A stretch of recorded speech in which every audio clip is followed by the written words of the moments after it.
అమ్మాయి ఏం చేస్తున్నావు? రవ్వ తింటున్నానమ్మా. ఎందుకు? ఉప్మా చేయడానికి. ఎలా చేస్తున్నావు అమ్మి రవ్వ?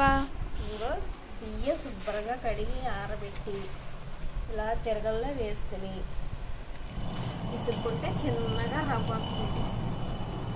ఇలా వచ్చిన రవ్వని ఉప్మా చేసుకుంటే చాలా బాగుంటుంది, ఆరోగ్యం కూడా.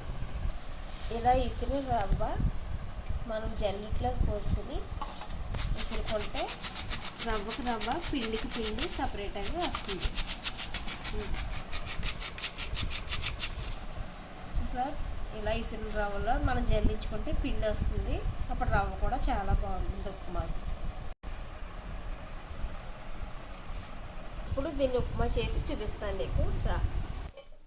రవ్వ ఉప్మా అయితే తయారు చేసేస్తున్నానండి. ఒక 2 స్పూన్లు ఆయిల్ వేసుకుని నేనైతే 2 గ్లాసులు రవ్వ తీసుకుంటున్నాను. ఈ గ్లాస్ తోటి రవ్వ అయితే బాగా దోరగా వేగేదాకా వేగించుకోవాలి. రవ్వ అయితే వేగిపోయింది చూడండి. ఉప్మా పోపు కాబట్టి ఇప్పుడు కొంచెం ఆయిల్ వేసుకొని పప్పు దినుసులు, ఉల్లిపాయ ముక్కలు, కాళ్ళం అయితే బాగా వేగనివ్వాలి. చూసారు కదండి, ఉప్మా పోపు అయితే వేగిపోయింది. 2 గ్లాసులు రవ్వకి నేనైతే 3 గ్లాసులు వాటర్ వేసుకుంటున్నాను. ఈ నీటిలోనే సరిపడ ఉప్పు వేసుకుంటాం. అయితే మొత్తం వేసుకోండి. నీళ్ళు అయితే చూడండి, ఇలా మరిగేటప్పుడే మనం ఉప్మా రవ్వ వేసుకుంటూ ఉండాలి. ఇలా వేసుకుని ఒకసారి తిప్పుకొని సిమ్లో పెట్టేసుకుంటే మగ్గుతూ ఉంటుంది. చూసారు కదా, ఉప్మా అయితే వాటర్ అంతా ఇంకిపోయి ఒక రవ్వ తయారైపోతుంది. చాలా టేస్టీగా చాలా బాగుంటుంది బాగా మగ్గితే.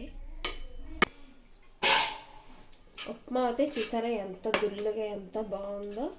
ఉప్మా అయితే రెడీ అయిపోయిందండి కదండి. వరినూకతో టేస్టీ ఉప్మా. దీంట్లో వేడి వేడి ఆవకాయ కానీ నూనె కానీ వేసుకుని తింటే చాలా టేస్టీగా చాలా బాగుంటుందండి. నేనైతే ఇలా ఉప్మా రవ్వ, బియ్యం రవ్వ స్టోర్ చేసుకుని ఉంచుకుంటాను. ఎండ కాసినప్పుడల్లా కడిగేసుకుని మీలో చూసారు అయితే నేను 10-15 రోజులకి ఇలా స్టోర్ చేసుకుంటాను. శుభ్రంగా ఇసిరేసుకుని ఇలా ఉప్మా చేసుకుంటాను. టేస్ట్ అయితే చాలా బాగుంటుంది. మీరు కూడా ట్రై చేయండి. ఓకేనా ఫ్రెండ్స్?